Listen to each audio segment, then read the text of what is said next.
dapetin kliennya dulu deh, itu biasanya dari mana, Mas? Oke, klien dari mana-mana sih bisa. Khususnya terutama dari Dribbble. Iya, jadi konsepnya simpel aja sih. Dribbble itu kan tempat para desainer buat men-show off, showcasing portfolionya.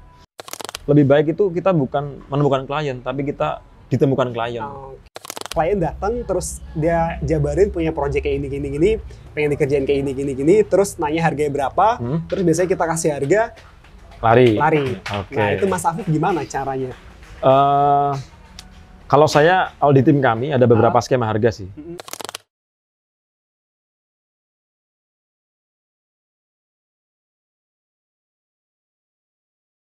Oke guys, jadi hari ini aku udah bersama Mas Afif. Jadi Mas Afif ini adalah seorang UI designer dan juga founder dari Agensip.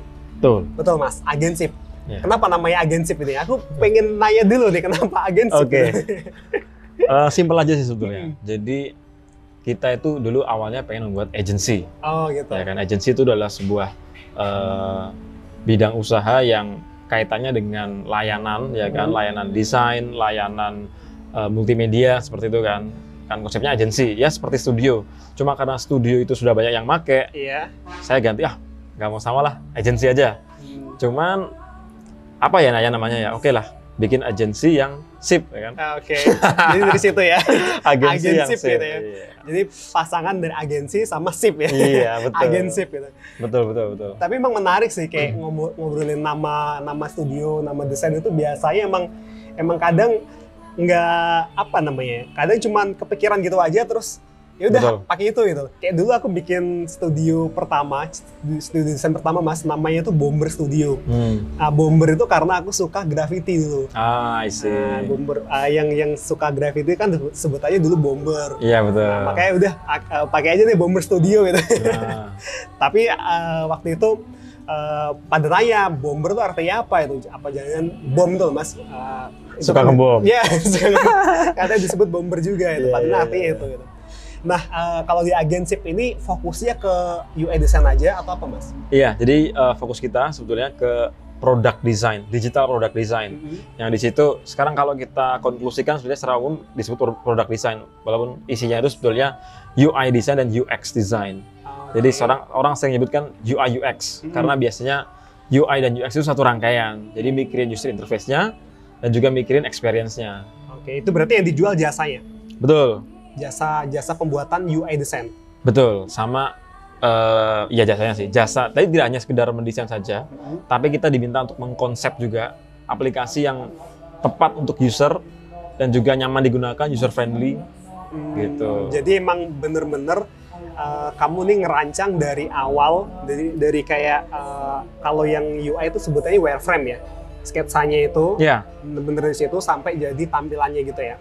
Tergantung kliennya. Jadi ada klien yang minta full dari awal. Jadi seperti bahkan nggak ada wireframe-nya. Benar-benar dari kita interview usernya. Oh gitu. Jadi kita interview usernya langsung, kita dapat masalahnya apa. Lalu dari masalah itu kita bikin user story-nya, kita bikin user journey-nya, user flow-nya, baru ke wireframe. Nanti di wireframe baru ke hi-fi design, baru sampai bikin prototype. Ada juga yang langsung wireframe, ada juga yang langsung hi-fi udah ada wireframe-nya. Gitu. Tergantung requirement-nya dari klien. Oke, jadi kalau misalkan nih misalkan aku sebagai klien nih, aku pengen bikin aplikasi catering. Nah, tapi aku belum ngerti alurnya gimana. Nah, itu aku ke Agensip bisa tuh ya dibuatin dari nol gimana itu ya. Betul. Jadi kita gali sebenarnya yang diinginkan apa, problemnya apa, penggunanya siapa, terus nanti kita bantu untuk memecahkan masalahnya melalui desain aplikasi. Jadi kan biasanya dia problemnya catering, terus medianya mau website atau aplikasi mobile, gitu. Terus flow-nya seperti apa? Nah dari flow itu kita breakdown. Jadi yang dibutuhkan buat di aplikasi itu apa? Apakah cuma pemesanan saja, misalnya catering ya, pemesanan makanannya aja, atau bahkan bisa sampai pilih menunya di aplikasi itu atau seperti apa gitu. Oke, jadi sebenarnya ini udah nggak maksudnya lebih kompleks dari cuman sekedar ngedesain aja ya. Betul. Jadi kamu kayak emang ngerancang desain itu bisa berguna buat usernya gitu, nggak cuma tampilannya yang bagus aja ya. Betul. Memang ya itu makanya disebut product design atau sering orang yang nyebut sekarang UI UX designer. Walaupun kalau kita definisikan UI designer itu bisa sendiri, UX designer bisa jadi orangnya sendiri. Kalau di startup atau company yang in-house, misalnya di company yang sebut saja atau Gojek, Bukalapak, Tokopedia, pasti role itu masing-masing. Tapi kalau di agency bisa jadi satu. Dan itu tapi dikerjakan tim juga sih. Gitu. Iya, kayak sebelumnya aku pernah ngobrol-ngobrol juga sama Mas Kukuh itu, Mas. Jadi dia remote worker gitu yang kerja di sebuah agensi di Australia. Dia ngomong kayak gitu juga, sebenarnya tergantung budget perusahaannya ya. Kalau misalnya biasanya perusahaan gede biasanya dipisah antara UI sama UX-nya ya. Iya. Nah, ini kan berarti Mas Afif nih running agensi sendiri ya. Berarti nyari klien sendiri, ngehandle klien sendiri, ngerjain di timnya sendiri itu ya. Nah itu mulai dari dapetin kliennya dulu deh. Itu biasanya dari mana, Mas? Oke, klien dari mana-mana sih bisa. Khususnya terutama dari Dribbble. Iya, jadi konsepnya simpel aja sih. Dribbble itu kan tempat para desainer buat men-show off, showcasing portfolionya. Jadi berlomba-lomba ngupload portfolio, nanti semakin banyak ditemukan klien, semakin sering kita dikontak. Dari situ kita dapat inquiry. Gitu. Selain dari Dribbble, kami juga dari website kita sendiri ada inquiry formnya seperti itu, dan yang cukup signifikan walaupun tidak banyak itu dari klien itu sendiri. Jadi ya dia merekomendasikan kita ke temennya gitu. Oh iya, berarti emang kalau misalkan klien puas itu emang biasanya ngerekomendasiin. Betul. Itu yang justru bisa long term gitu. Long term ya. Iya gitu. Pernah nggak Mas masukin atau submit proposal ke perusahaan gitu buat penawaran gitu? Submit proposal? Ngajuin diri gitu lah? Pernah, tapi cuma email aja, nggak sampai bikin proposal gitu. Jadi kita punya satu buah dokumen PDF isinya portfolio, general lah gitu, generic portfolio. Jadi cuma nyoba-nyoba, aku dulu coba sekali gitu kan, nawarin gitu kan ke sebuah perusahaan air minum terkenal ya. Mau nggak nih, kayaknya websitemu jelek banget ya. Nah, bahasanya nggak gitu juga sih. Websitemu nih kurang oke nih, bagusnya kita redesign. Ya, tapi ya nggak ditanggepin sih. Emang setelah aku amati emang lebih baik itu kita bukan menemukan klien, tapi kita ditemukan klien. Itu yang lebih masuk gitu. Ditemukan oleh klien ya. Betul. Nah, gimana caranya ditemukan oleh klien? Tadi kita buat portofolio. Ya, betul. Nah, ngomongin portofolio nih, ini banyak yang bingung, banyak yang tanya ke aku sih sebenarnya. Dia biasanya pertanyaan gini, Mas, aku belum pernah punya klien nih, gimana buat portofolio gitu. Nah itu Mas Afif gimana itu? Bidang apa? Desain ya? Di desain juga ya? Oke, UI ya misalnya. Jadi belum pernah punya klien, terus gimana caranya bikin portfolio UI design? Karena kita bisa pisah ya, portfolio UI design itu nanti akan lebih mengedepankan estetika. Bagaimana desain itu terlihat keren, warnanya menarik, ilustrasinya oke.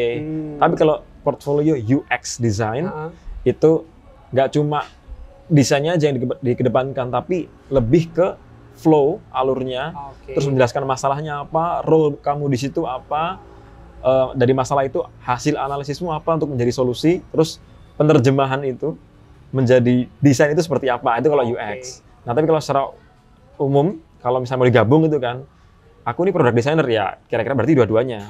Tapi kalau misalnya sekarang kita ambil UI design aja, belum pernah punya klien, paling gampang kita bikin portfolio fake project itu bisa. Jadi kita misalnya tiba-tiba ngelihat, desain aplikasi mobilnya BCA jelek nih, redesign aja dengan melihat referensi yang ada, terus kita redesign, kita publish, ya sudah, itu kelihatan keren. Yang penting quantity dan quality itu seimbang. Nah ya itu jawabannya sebenarnya kita bikin personal project aja ya. Betul, personal project. Kalau tadi yang Mas Afif bilang, ini website perusahaanmu jelek nih tapi desain gitu ya. Lebih kasarnya sih seperti itu. Misalkan kalian lihat website perusahaan mana kelihatannya kurang bagus, dibuatin aja ya. Desainnya itu bisa jadi portofolio kita ya. Betul. Itu kalau tahapnya sudah di level kita menganggap, kita udah asumsi bahwa kita udah bisa gitu loh. Tapi kalau kita masih merasa kita perlu melatih skill, gampangnya nggak harus gitu-gitu banget sih.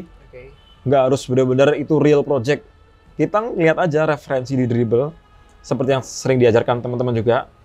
Jadi ya ATM aja kan, amati, tiru, modifikasi. Kita ambil, misalnya kita mau desain aplikasi dashboard. Mm-mm. Dashboard buat aplikasi web app SaaS gitu kan. Software as a service. Mm. Di situ kan pasti ada grafik, ada chart, ada menu sidebar di sebelah kiri. Kita ambil aja 5 referensi. Lalu ya udah kita random aja. Kita tiru dulu stylenya. Kita oke, sekarang yang lagi ngetren glass morphism ya kan. Tapi kita rubah-rubah dikit. Itu juga udah bisa jadi portfolio. Padahal itu nggak jelas. Ini case tadinya mau menyelesaikan apa. Iya. Ini tapi kelihatan bagus, udah bisa narik klien. Oke deh. Gitu. Jadi intinya yang penting kita banyakin portofolio, baik itu Hmm. personal project ataupun ya apapun lah, kita bikin portofolio, kita upload ke situs portofolio buat itu tadi ya, buat show up karya kita supaya klien Betul. menemukan kita ya. Betul. Lebih bagus lagi kalau kita dapat feedback. Oke. Jadi yang kadang-kadang sering menjadi kesalahan buat desainer pemula itu percaya diri itu bagus. Tapi kalau nggak tahu kualitas karya kita sendiri, ya itu yang susah. Maksudnya gini, kan sering kan orang sekarang ngeposting di grup-grup gitu kan, minta kritik sarannya. Iya. Ya itu oke sih. Tapi kalau itu misalnya ternyata masih belum dianggap qualified gitu ya buat standar klien, tahu-tahu langsung jadikan portfolio, ya susah juga dapetinnya. Walaupun portfolionya banyak banget. Gitu. Jadi emang paling enak itu masuk grup misalnya ya, atau kita cari mentor, pastikan dulu emang karya kita ini layak buat nyari klien gitu. Nah, tadi ngomongin nyari klien tadi, Mas Afif udah jelasin di mana tempat dapatnya. Terus prosesnya nih Mas, setelah misalkan klien datang nih, terus nanyain dia punya project kayak gini. Nah itu biasanya Mas Afif, biasanya kan klien nanyain harga dulu ya. Nah itu gimana tipsnya nih Mas Afif ini buat jawabnya itu?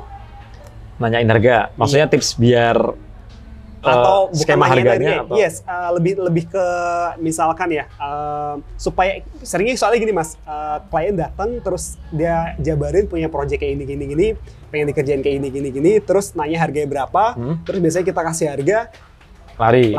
Oke. Nah itu Mas Afif gimana caranya? Kalau di tim kami ada beberapa skema harga sih. Mm-mm. Yang pertama fixed price. Oke. Jadi harganya fix tetap untuk satu project itu. Yang kedua time base. Time base itu bisa jadi hourly per jam, atau bisa jadi daily atau weekly. Kami yang saat ini ada, kalau yang time base hourly.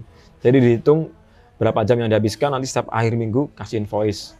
Nah, kalau untuk memastikan harga sih gampangnya gini. Kalau kami biasanya, saya sendiri dapat inquiry itu nothing tulus aja sih. Dapat ya alhamdulillah, rezeki, kalau enggak ya udah. Semakin klien itu memberikan detail banyak ke kita tentang proyeknya, itu semakin dekat dengan deal. Tapi kalau cuma nanya-nanya, kamu punya red card nggak? Rate-mu berapa? Price list-mu berapa? Gitu. Kalau saya nggak langsung jawab, saya tanya dulu kebutuhanmu apa. Gitu. Saya gali dulu permasalahannya apa, kebutuhanmu apa. Saya cuma ngasih tahu, saya taruhnya langsung fix price dulu sih, nggak hourly, karena hourly itu menurut saya cocok untuk klien yang sudah trusted. Gitu. Karena kalau nggak trusted itu dia nggak percaya kita, dia nganggap loh, kok ini habis 10 jam aja cuma jadi kayak gini, padahal dia nggak tahu prosesnya kan. Padahal di aplikasi tracker udah ada screenshotnya gitu. Nah, oke, kembali lagi ke yang tadi, ketika saya gali permasalahannya, saya kasih tahu pokoknya kalau kamu mau tahu detail harganya, kami butuh requirement detail dari projectmu. Terus kita balik dengan estimasi waktu dan biaya. Jadi sambil kita gali, lalu dia bercerita kan, kita bisa lihat dari responnya dia. Kalau dia semakin detail cerita, oke, berarti emang butuh nih, nggak cuma sekedar tanya-tanya. Terus kita bisa kasih sedikit solusi. Jadi kayak, aku sebenarnya bingung, misalnya kliennya bingung nih, awam banget, itu lebih gampang masuknya. Aku bingung, aku pengen bikin aplikasi buat e-commerce, tapi enaknya gimana ya, produkku ini, oke, langsung kita sedikit kasih saran bisa. Aplikasi e-commerce-mu tuh cuma sekedar landing page, apa ada transaksi jual beli seperti eBay, Amazon atau gimana? Apa seperti ini kan? Terus dia semakin dia akan menganggap bahwa dia itu semakin dekat dengan solusi kan, karena kita membantu dia mencari solusi. Kayak gini lebih oke nih. Terus kalau dia udah bilang kayak gitu, bagusnya kalau kayak gitu saran saya adalah kita bikin aplikasi yang begini. Terus akhirnya oke. Nanti aku akan kembali ke kamu dengan detail yang lebih lagi. Nah, ketika detail itu kita terima, baru kita bikin estimasi harganya. Jadi kita engage dulu. Nah, ke iya. klien. Aku setuju banget sih itu Mas. Soalnya ketika kita langsung tembak harga, biasanya klien kan belum tahu juga ya apa namanya, ibaratnya kelebihan kita lah, kelebihan kita apa, keunggulan kita apa. Nah, dengan menggali kayak gitu, itu secara nggak langsung klien jadi kayak semakin percaya nih dengan kita itu, dengan Mas Insya Allah. Alif ya. Misalkan dikasih solusi-solusi itu kan walaupun belum bayar kan itu, tapi kan dia lebih percaya. Udah gitu kayak konsultasi gratis. Ya, konsultasi gratis. Oke deh. Nah terus setelah tadi cari klien udah, terus pricing harga-harganya itu udah, terus habis itu untuk sebuah agensi ini kan pasti ada timnya ya. Nah ini sekarang timnya ada berapa Mas? Timnya cuma kecil aja, 5 orang. Cuma 5 orang kita bahkan nggak punya kantor. Kita mostly remote. Memang konsepnya saya pengennya remote dari awal. Jadi timnya 5 orang. UI desainernya 2, satunya lead, satunya content manager, satunya WordPress developer. Udah itu aja sih.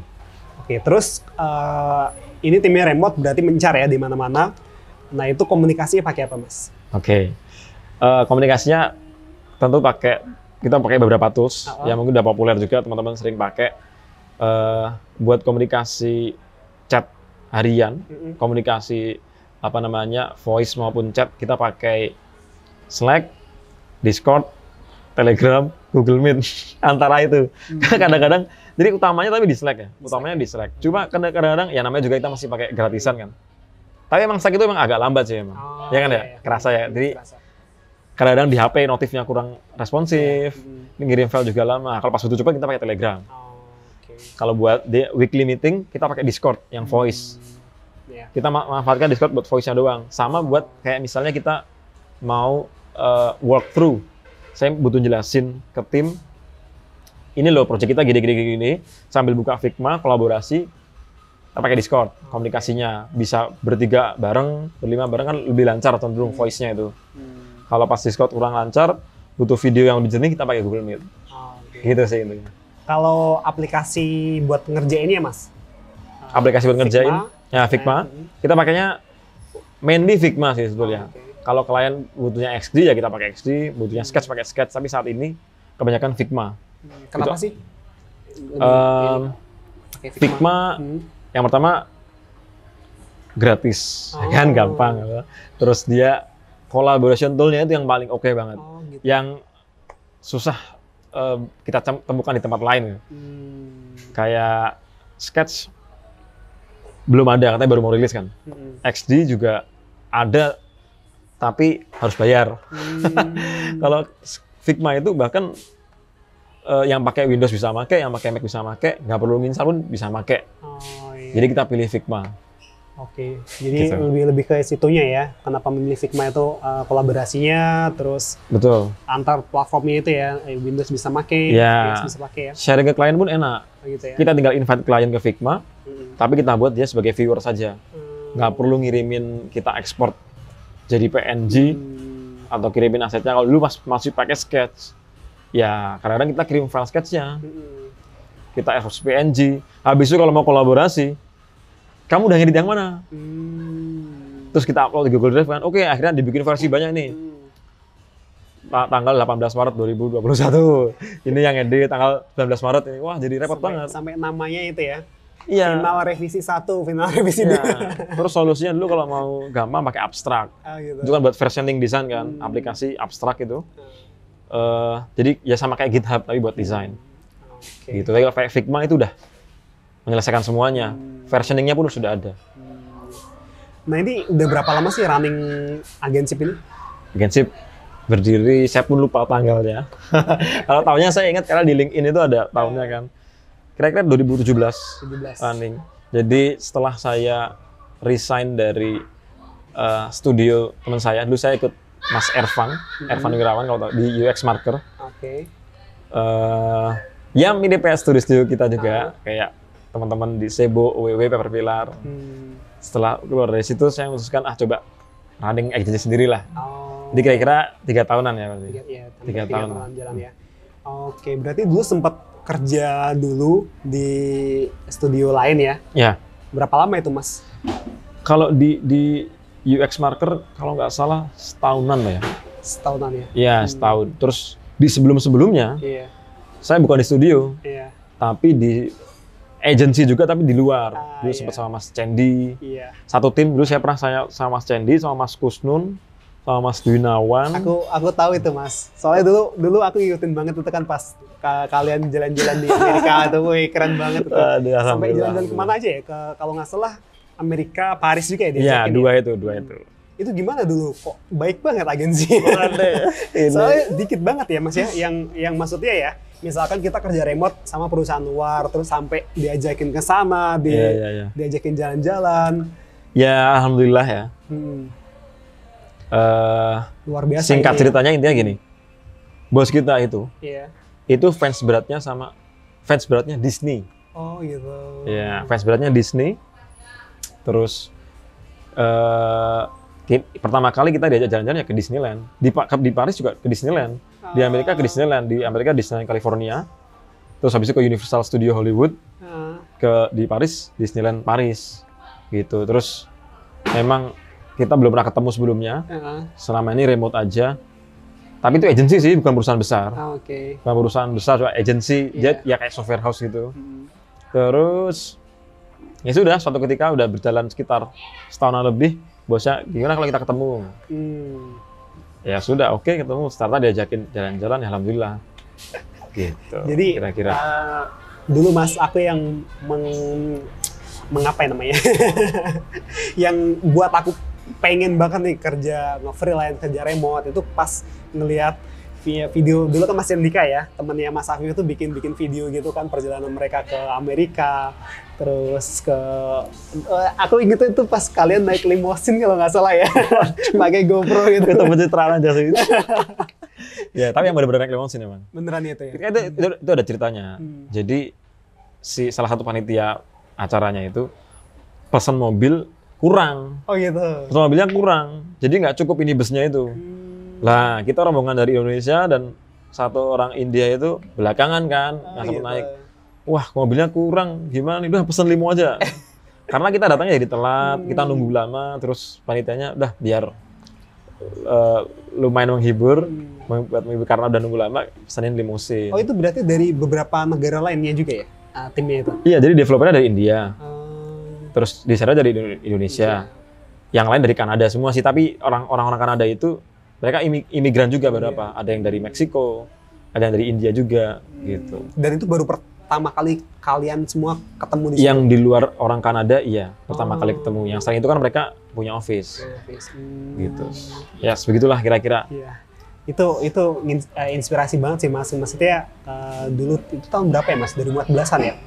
2000 ya, 14 sama 2015 ya kalau nggak salah. Itu kan waktu itu remote working freelance tuh masih baru-barunya kan gitu ya? Masih awal-awal orang remote, terus kalian dapat agensi yang bener-bener ya ada suka dukanya lah. suka dukanya. Tapi cukup yang suka aja.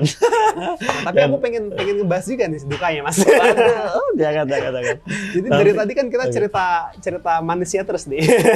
Ada nggak sih Mas dukanya pas ngerintis usaha kayak gini, atau Mas sebelum di sini pernah nggak sih susah gitu, pernah nggak sih? Ada dukanya tuh karena kita kan sebagai remote worker itu nggak ada hitam di atas putih. Oh gitu ya. Ya, sekarang ini pelajaran yang saya ambil. Kalau teman-teman mau kerja di sebuah perusahaan yang benar-benar aman, pastikan perusahaan itu yang pertama legal ya kan, berbadan hukum. Terus pas teman-teman kerja ada kontraknya. Kontrak kerja itu berarti di situ jelaskan apa hak dan kewajiban kita, ya kan. Terus reward apa yang akan kita dapatkan. Gitu tuh, kalau perusahaan luar yang besar ya. Kalau misalnya kita dapat di Upwork, dapat itu, ya itu kan juga nggak ada hitam di atas putih sebetulnya gitu loh. Maksudnya cuma kita kontrak, tiba-tiba kliennya selesai, ya sudah kan selesai. Nah gitu. Nah emang kalau dulu dukanya sih ketika nggak ada hitam di atas putih itu, nggak ada perjanjian apa-apa, kita udah kerja, gajinya pending. Gitu. Saya pernah Ya nggak cuma di satu klien juga sih, beberapa. Ada yang kalau yang kerja long term, ada yang pending 3 bulan, ada yang pernah pending 5 bulan, udah kita kerja belum dibayar. Ada yang apa namanya, klien ya cuma ini sebenarnya short project kan. Kalau nggak salah klien itu masih utang ke saya $900 Pak ya. Lumayan. Ya lumayan gitu. Dan itu udah saya kasih source file-nya, udah saya kasih semuanya. Di kontak udah nggak bisa sih, sudah. Ya kayak gitu sih, karena emang nggak ada jaminan. Dari situ jadi pelajaran bahwa kalau misalnya kita dapetin klien, kalau ini antar klien ya, atau kita cari pekerjaan, kalau pekerjaan ya pastikan perusahaan itu bonafit atau paling nggak sudah trusted ya kan. Kalaupun itu ke klien, enaknya adalah kalau kita dapat klien yang bisa upfront payment, jadi dia bisa bayar dulu di muka gitu kan. Nah itu udah paling nggak, kalaupun dia nggak bayar sisanya kita udah dapet. Kayak gitu. Minimal 50% lah ya DP. Ya, bisa 30%, 50% tergantung stoknya kita sih. Iya. Atau biasanya per termin gitu ya Mas ya. Misalkan project ini selesai, kita lunasin dulu berapa persennya. Jangan sampai itu sering tuh kejadian Mas, aku sering ditanyain juga gitu kan. Pas dia ditanyain, baru ditanyain tuh bisa nggak ngerjain kayak gini kan, dikerjain sama dia yang bagus gitu kan, dikirim semua filenya, hilang lah orangnya. Karena itu tadi bener nggak ada hitam di atas putihnya itu tadi kan. Jadi usahakan pas kita ngerjain project juga minta dulu lah DP 30 atau 50% itu ya. Iya. Karena kalaupun dia kabur, kita juga nggak bisa nuntut dia. Iya benar. Orang nggak ada legalitasnya, maksudnya nggak ada perjanjian hitam di atas putih tadi itu. Kalau misalnya ibaratnya kalau kita klien lokal gitu, ada kontrak bermaterai, kan itu kan menanda bahwa ini ada jaminan hukumnya nih. Kalau terjadi one prestasi di antara salah satu pihak, yang lain bisa menuntut. Ya ibaratnya kayak gitu. Oke. Selain itu ada nggak pernah ngalamin masa benar-benar terpuruk itu, pernah nggak Mas? Terpuruk banget gitu ya, sampai nggak punya apa-apa gitu. Iya, entah nggak punya apa-apanya Mas Safi itu gimana nggak tahu juga. Nggak pernah sih. Belum pernah ya. Kalau sampai saya merasa terus nggak ada apa-apa itu alhamdulillah nggak pernah. Cuma kalau terpuruknya di sisi yang paling bawahnya ya pernah. Misalnya kayak dalam beberapa waktu nggak ada income sama sekali, itu pernah. Pernah ya. Iya. Apalagi kemarin pas pandemi pernah. Dan itu nyikapainnya gimana Mas? Ketika nggak ada income, nggak ada pemasukan gitu. Soalnya kan sering banget ya anak-anak freelance, anak-anak remote tuh kan rawan banget ya kayak gitu ya. Kalau aku jujur, aku minimal harus punya tabungan 6 bulan ke depan sih. Biasanya aku kayak gitu. Jadi selama nggak ada income berapa bulan, aku masih aman nih bisa hidup. Nah kalau Mas Safi gimana itu? Ya kurang lebih sama sih. Sama ya? Kurang lebih sama kayak gitu. Jadi sebenarnya ini masalah mindset aja ya. Kan mindset kita kadang-kadang, waduh, aku nggak ada kerjaan, aku nggak dapat rezeki, terus akhirnya banting setir, kayak kurang pede gitu loh. Emang persiapan ikhtiar lahirnya kita punya tabungan 6 bulan kah atau 3 bulan. Jadi selama itu kita bisa persiapan bikin portfolio atau cari kerjaan kan aman. Tapi persiapan mindsetnya atau batinnya ya kan, itu harus punya mindset bahwa sebenarnya rezeki kita tuh nggak kemana-mana. Dan janji Allah kan rezeki sudah dijamin itu kan. Itu yang saya yakini sih. Nggak usah khawatir. Rezeki kita di dunia itu sudah jelas. Yang belum jelas itu tempat kembali kita di akhirat kan. Jadi aku ya udah santai aja, nggak ada klien. Alhamdulillah masih ada tabungan. Maksudnya gini, kadang-kadang mindset kita yang berpikir miskin gitu loh. Maksudnya soalnya kita kayak nggak punya apa-apa. Padahal ya makan masih bisa enak, atau tidur masih nyenyak, atau masih punya motor, masih bisa tinggal. Iya, tangan aja masih utuh. Terus mata masih bisa ngelihat, kaki masih bisa jalan, kadang-kadang langsung down gitu. Nah, pada saat seperti itu, yang pertama dibenahi mindsetnya dulu bahwa rezeki itu sudah dijamin. Terus kita harus belajar bersyukur, lihat orang-orang yang di bawah kita yang mungkin keadaannya lebih buruk daripada kita. Itu pun nggak khawatir, masih bisa kerja lah. Kok kita ada segalanya ini? Iya. Nah kayak gitu aja sih. Akhirnya aku setuju sih itu. Titik balik gimana kita bisa fight lagi. Kadang pas kita ngerasa down itu, ya kita lihat aja orang-orang di sekeliling kita itu, bahkan masih ada loh yang di bawah kita itu. Betul. Aku sering tuh Mas, kalau pas ngerasa kayak gitu tuh aku jalan-jalan sendiri. Jadi aku jalan-jalan sendiri naik motor gitu kan, muter-muter gitu kan. Terus aku ngeliat tuh orang-orang di sepanjang jalan tuh kan, yang mungkin kerjaannya lebih keras daripada aku gitu. Jadi aku bersyukur gitu loh. Iya benar. Benar, kadang-kadang kan ya kayak gitu sih. Itu sifat manusia tuh kadang-kadang kalau udah kelamaan enaknya itu ngeliatnya ke atas terus Iya. nggak pernah lihat ke bawah. Kalau dikejar kan nggak ada habisnya tuh. Bener sih. Kalau kita ngeliat ke bawah, coba lihat dari sekian lama kita hidup itu susah sama senangnya banyak mana. Kalau dihitung-hitung ya, kalau menurut saya pasti masih banyak senangnya. Iya.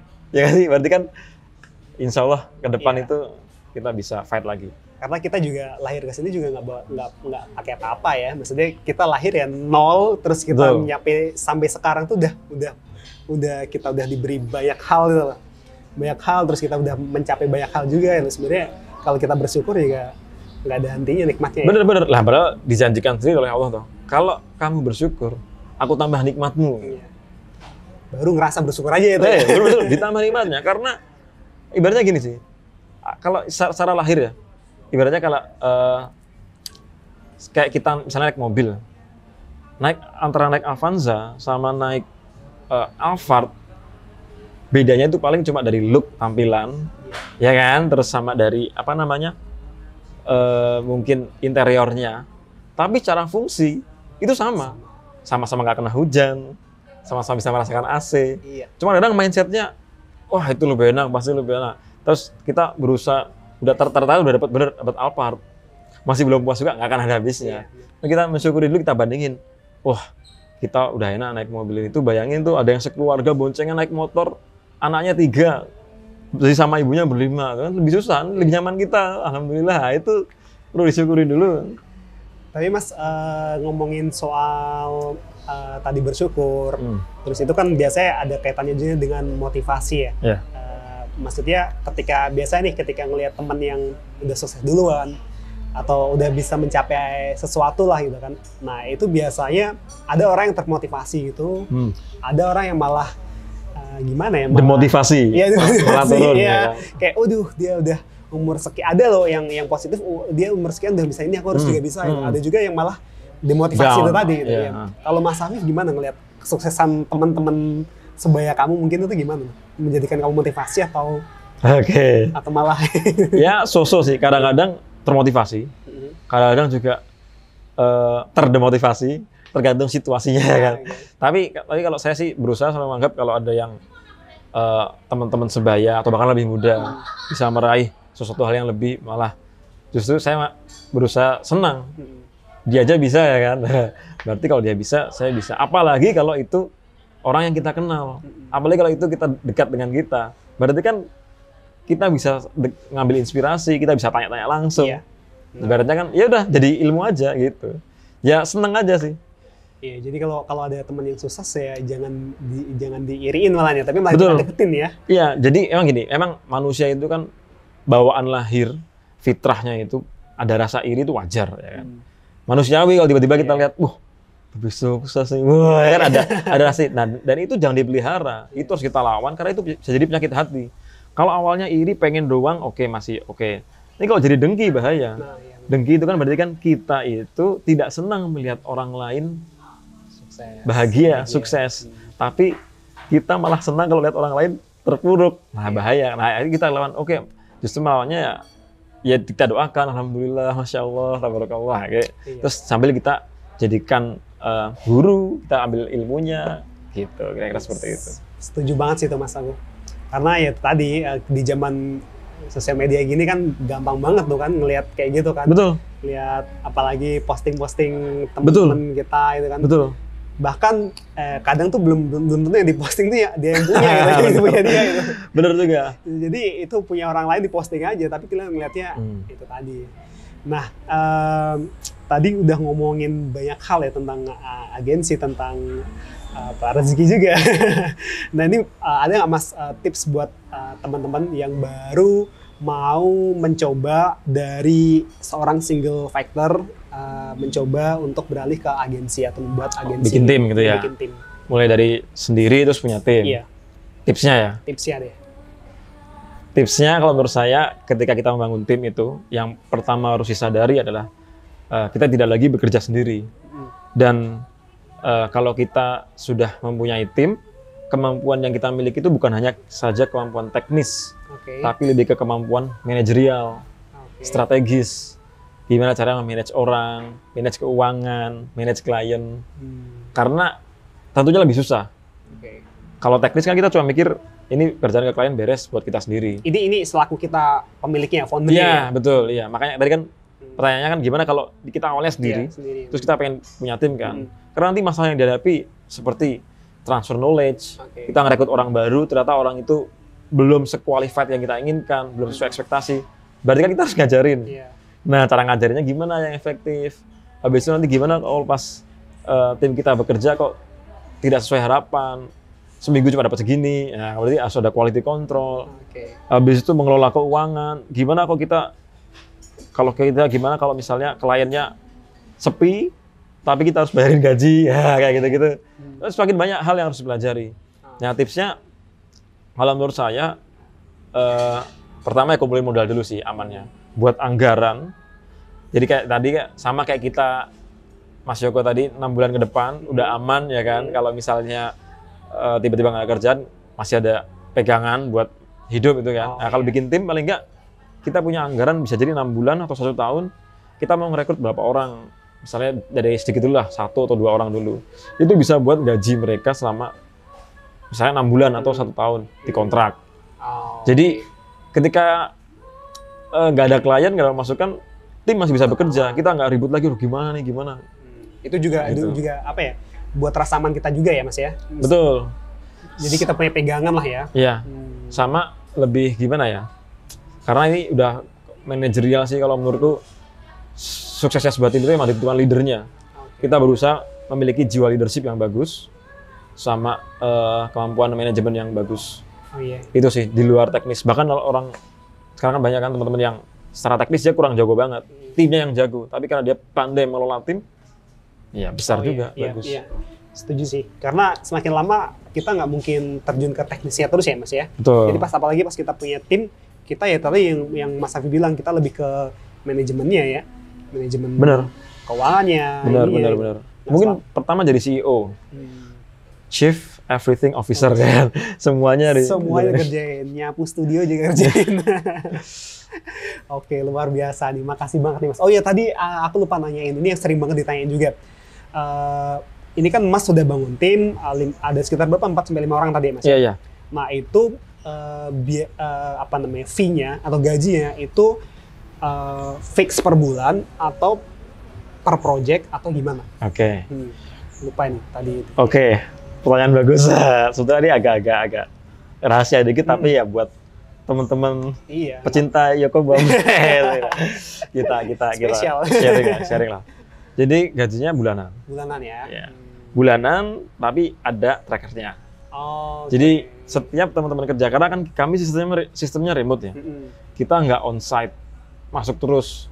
Gimana mantaunya ya kan? Tadi sudah masih banyak tools yang buat remote tadi. Kalau yang buat komunikasi tadi sudah disebutkan. Buat sharing file kita pakai Google Drive. Buat manajemen kerjaan pakai Trello. Nah, buat monitoring kerjaan dan ngukur performa, kita pakai time tracker. Gue punyanya TopTal. TopTal time tracker. Itu gratis. Sama sistemnya seperti time trackernya Upwork atau Hubstaff, yang dia akan ngambil screenshot setiap beberapa menit sekali secara random. Nanti akan terrecord di situ dia kerja apa aja, habiskan waktu berapa lama. Nah, jadi sistemnya gini. Kalau di agensi itu saat ini yang wajib itu adalah 100 jam per bulan. Jadi ya remote dan semi-semi nggak full time ya. Kalau full time kan berarti kan kalau 40 jam per minggu berarti kan berapa? 160 ya? Iya, 160. Kira-kira 160 jam. Nah, kalau seminggu di agensi kami mensyaratkan paling nggak cukup 25 jam aja per minggunya. Seminggunya. Jadi 1 bulan 100 jam. 100 jam, Terus gimana kalau tidak memenuhi target 100 jam? Ya kan? Ya misalnya 78 jam. Berarti nanti dia akan mendapatkan 78% dari paham. Dari pokoknya. Jadi keren. Karena remote ya. Iya. Teknisnya sih gampangnya kayak gitu aja. Jadi kami membebaskan, sistemnya adalah mau kerja kapanpun, dimanapun, terserah. Dan setiap minggu, nanti teman-teman, bukan setiap minggu, setiap awal bulan, teman-teman di agensi akan mengisi work plan. Jadi bulan ini dia mau kerja hari apa aja, terserah, mau libur kapan, terserah, dan jam berapa aja kerjanya. Jadi saya mantaunya dari situ. Jadi mau liburnya Selasa Rabu nggak masalah. Liburannya pas orang-orang pada kerja. Karena kan sistemnya remote kan, Remote, ya. sekalian aja kan dibikin fleksibel, kira-kira seperti itu. Iya. Nanti diukurnya lewat performa itu. Kalau misalnya kurang dari itu ya berarti ya nggak full. Oke. Paling nggak 100. 100. Ya. Dan itu saya rasa kalau 25 jam semingguan, sehari cuma 5 jam, Cukup fair ya. ya cukup kan nggak. Ya itu Nggak bagus terlalu banget berat. sih cara penghitungan kayak gitu kan Mas. Soalnya kan kadang pada bingung nih mau dibayar bulanan. Nah kalau sistemnya bulanan tuh gimana gitu loh, atau per project gitu loh. Nah, kalau dengan adanya tadi waktu kan bulanan tapi harus mencapai 100 jam sebulan. Kalau enggak ya turun berapa persennya itu tadi. Ya. Nah itu bagus sih. Keren. Salah satu Rahasia dari agensi. Dibongkar di sini. emang ya dulu awalnya nggak kayak gitu juga. Hmm. Ini kan berjalannya waktu kan kita evaluasi terus perbaiki ya. Awalnya fix per bulan. Nah, terus ngalamin ini ya. Nah, terus setelah Misalnya. gitu ini performanya antar anggota, antar member nggak sama nih. Nah, iya benar-benar. Iya kan? Ada yang performanya bagus banget, ada yang cepat. Jadi misalnya gini, 1 bulan dia bisa garap 10, ada Iya. yang 1 bulan cuma jadinya 5. Tapi gajinya kok sama. Nah kan, Aku juga kebingungan sebenarnya itu. Aku juga sering bingung itu juga. Ini gimana ngukurnya juga. Terus ya itu tadi perbedaan performa antar tim antar orang nih gimana bedainnya. Tapi dengan adanya sistem kayak gitu ya cukup fair ya jadinya ya. Ya. Jadi orang yang kerjanya full 100% ya dapat 100%. ya Kalau misalkan 80% ya dapat betul, 80%-nya. betul. Terus apa namanya? Sudah gini juga sih, diakali kan juga bisa sebenarnya. Oke, 100 jam. Tapi apa namanya, yang 20 jam itu ternyata trackernya itu dia nge-track yang lain tuh bisa sebetulnya. Tapi kan kita bisa evaluasi. Evaluasinya di situ ada screenshot. Iya. Ya kan, ada screenshot. Terus lah kok dilihat screenshotnya kok malah YouTube-an. Iya. Ada WhatsApp-an ya, tinggal kita konfirmasi. Kamu sebenarnya gimana? Oh, Mas aku lupa matiin trackernya. Oke, berapa jam yang ke tracker? Nanti bisa dia. Saya kira-kira kayak gitu. Nah, itu ngomongin itu tadi apa namanya? Ngingetin tim itu. Mas tuh tipe yang pemimpin yang gimana nih? Yang langsung to the point atau yang halus gitu? Soalnya aku jujur, aku tuh nggak enakan orangnya Mas, nggak enakan sama orang gitu kan. Jadi kalau mau negur tim gitu kadang mikir-mikir. Nah, kalau Mas Afif ini gimana? Iya, saya emang agak menurut saya mungkin saya galak kali ya. Istri saya sering bilang, kamu tuh loh sukanya gitu. kok marah-marahin gitu. Menurut saya, kalau menurut istri saya galak, tapi saya padahal maksudnya cuma agak kenceng aja sih ngomongnya, tapi tanpa umpatan gitu ya. Tanpa Gas lah ya. iya, cuma ngomongnya kadang-kadang gimana tuh ini kok gini, harusnya itu kayak gini loh, itu begini, tapi nggak disambi, nggak sambil apa namanya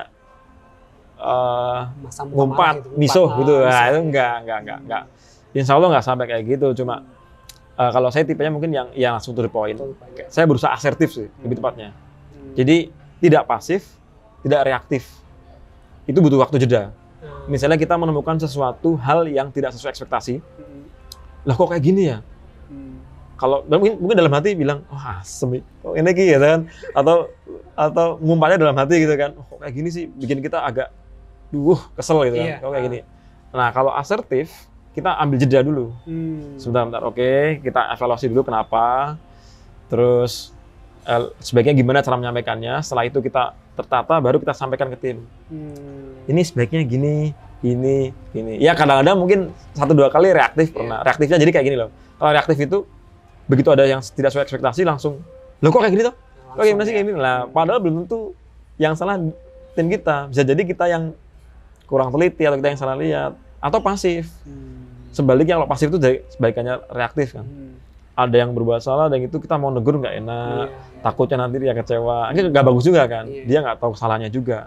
Tapi kalau reaktif nggak bagusnya adalah bisa jadi respon kita itu justru membuat dia down atau membuat dia kurang serg, nggak enak. Nah kalau saya berusaha di tengah-tengah, asertif tadi itu, sedikit mengambil jeda, lalu berusaha menyampaikan dengan cara yang lebih enak dan tidak menyinggung atau melukai. Kira-kira seperti itu. Iya, itu keren sih. Emang kita harus pas ada momen apa, ada kejadian apa tuh kayak kita ambil jeda dulu aja gitu ya. Benar-benar. Kita berpikir atau ambil nafas sambil ini, Iya. pasti pemikiran kita lebih ini sih.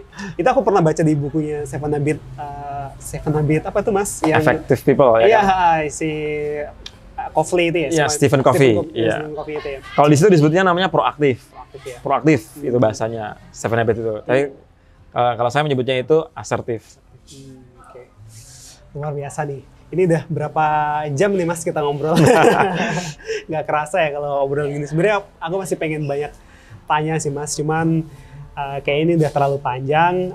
Kita akhiri dulu aja. Nanti mungkin episode ke selanjutnya lagi. Mas Insya Allah, Afif lagi. insya Allah. Oke deh, itu dulu aja Mas Afif. Makasih banget nih Sama-sama. udah mau sharing-sharing ilmunya di sini. Semoga ilmu yang diberikan Mas Afif ini bisa bermanfaat buat Amin, teman-teman semuanya. Amin.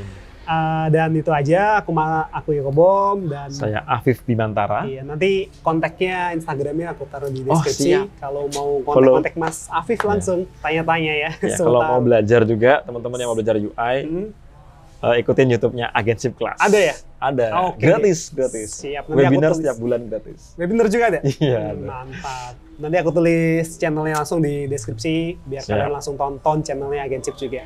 Oke, itu dulu aja. Terima kasih.